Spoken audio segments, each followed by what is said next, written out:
ஆதியாகமம் 2ஆம் அதிகாரம். 1. இவ்விதமாக வானமும் பூமியும் அவைகளின் சர்வசேனையும் உண்டாக்கப்பட்டு தீர்ந்தன. 2.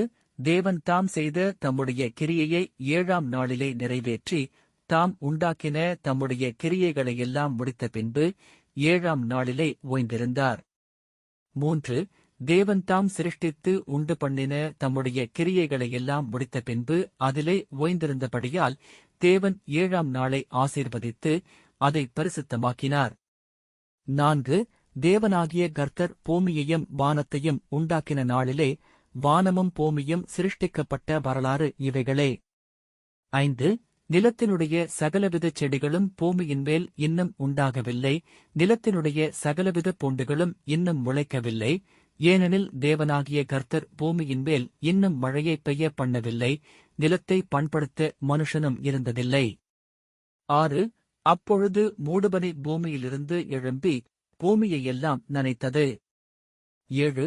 தேவனாகிய கர்த்தர் மனுஷனை பூமியின் மண்ணினாலே உருவாக்கி ஜீவசுவாசத்தை அவன் நாசியிலே ஊதினார், மனுஷன் ஜீவாத்துமாவானானான். 8. தேவனாகிய கர்த்தர் கிழக்கே ஏதேன் என்னும் ஒரு தோட்டத்தை உண்டாக்கி தாம் உருவாக்கின மனுஷனை அதிலே வைத்தார்.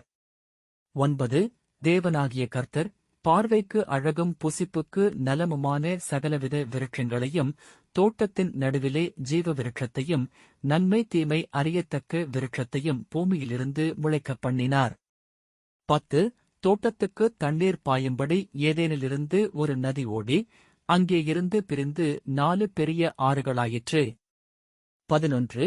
முதலாம் ஆற்றுக்கு பைசோன் என்று பேர், அது ஆவிலா தேசம் முழுவதையும் சுற்றி ஓடும், அவ்விடத்திலே பொன் விளையும். 12.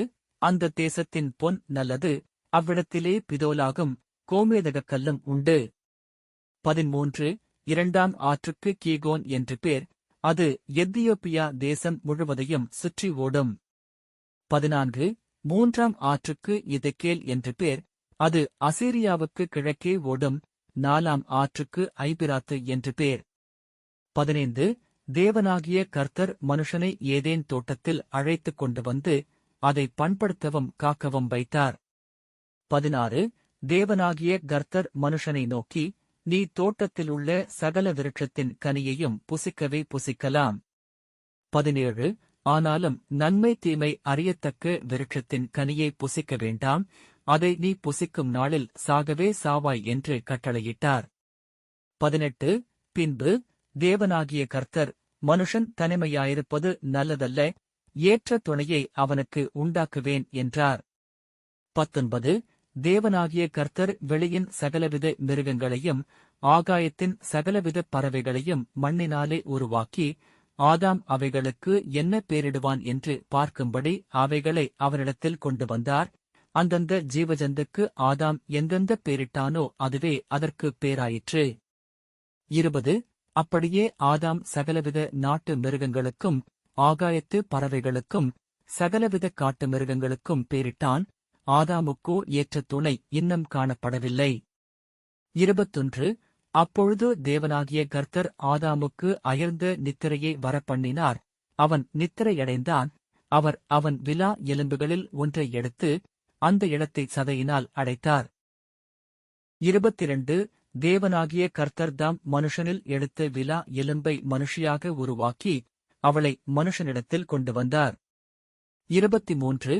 அப்பொழுது ஆதாம், இவள் என் எலும்பில் எலும்பும் என் மாம்சத்தில் மாம்சமுமாயிருக்கிறாள், இவள் மனுஷனில் எடுக்கப்பட்டபடியினால் மனுஷி எண்ணப்படுவாள் என்றான்.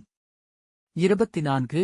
இதுநிமித்தம் புருஷன் தன் தகப்பனையும் தன் தாயையும் விட்டு தன் மனைவியோடே இசைந்திருப்பான், அவர்கள் ஒரே மாம்சமாயிருப்பார்கள்.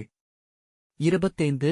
ஆதாமும் அவன் மனைவியுமாகிய இருவரும் நிர்வாணிகளாயிருந்தும் வெட்கப்படாதிருந்தார்கள்.